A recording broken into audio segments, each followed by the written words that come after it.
Well, good morning, afternoon. Today is May 13th, and it's 3:25 in the afternoon. There's a clock above my head, in case you're wondering. So this is a little late on the draw, and I don't know why every Mother's Day I do this. It's probably deep-seated and psychological. I just want to say Happy Mother's Day to all the moms out there, especially the moms that have touched my life. So happy birthday, Mom.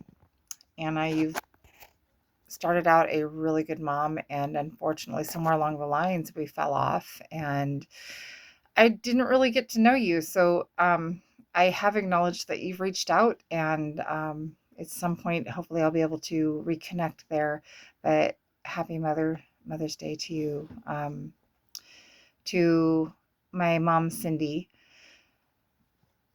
I don't even know where to begin. You've been there every step of the way, and through all of my ups and my downs and my ridiculousness. And um, you were one of only three people who supported me and Mike when we got married. So I want to say a special thank you to that. And the other woman who supported Mike was Mom Woodard, and you've just been this amazing rock.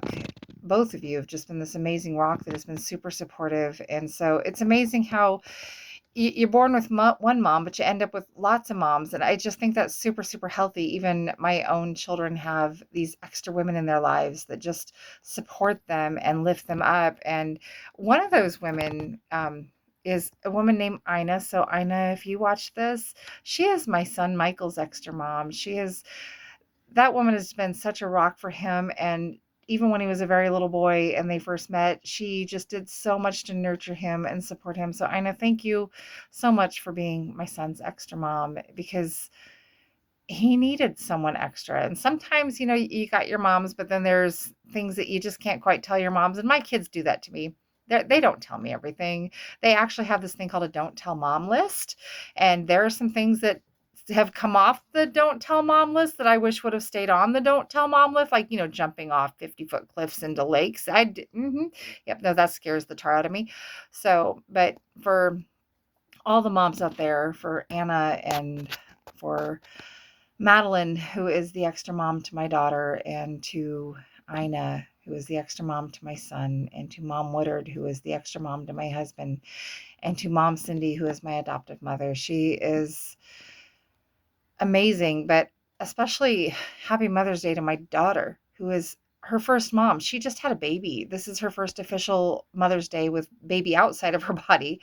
So, Jenny, you are the most precious human being in the world to me. And I just love you. And all of these moms are so proud of you. You come from a wide range of moms who are all there to support you, whether you've met them or not. And also to my sister, Tanya.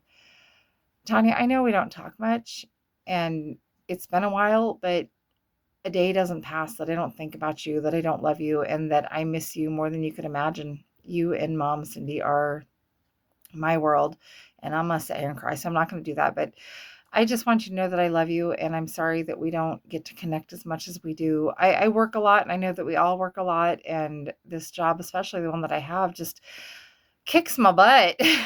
It does, but I really love what I do, and I really can't talk a lot about where I work, but I work with people who really need someone to understand them and where they're at in life and their addiction. I'm a counselor, and so it gets interesting. Today was really, really interesting. It was full of disciplinary issues, and I hate days like that, but it's no different than when all of my moms were kicking my butt.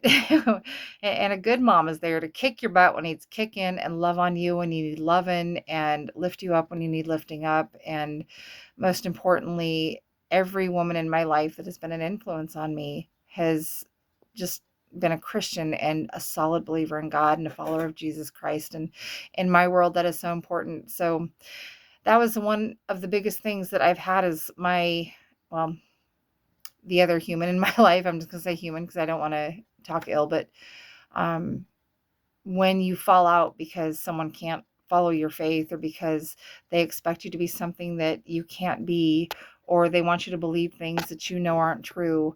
One of the hardest issues in my life with people being in my life is that I'm a woman and I'm a pastor.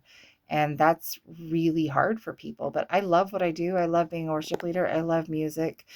I love being around Christians. I love church. I just think Sunday is the best day ever because it's, God gave us that day to rest.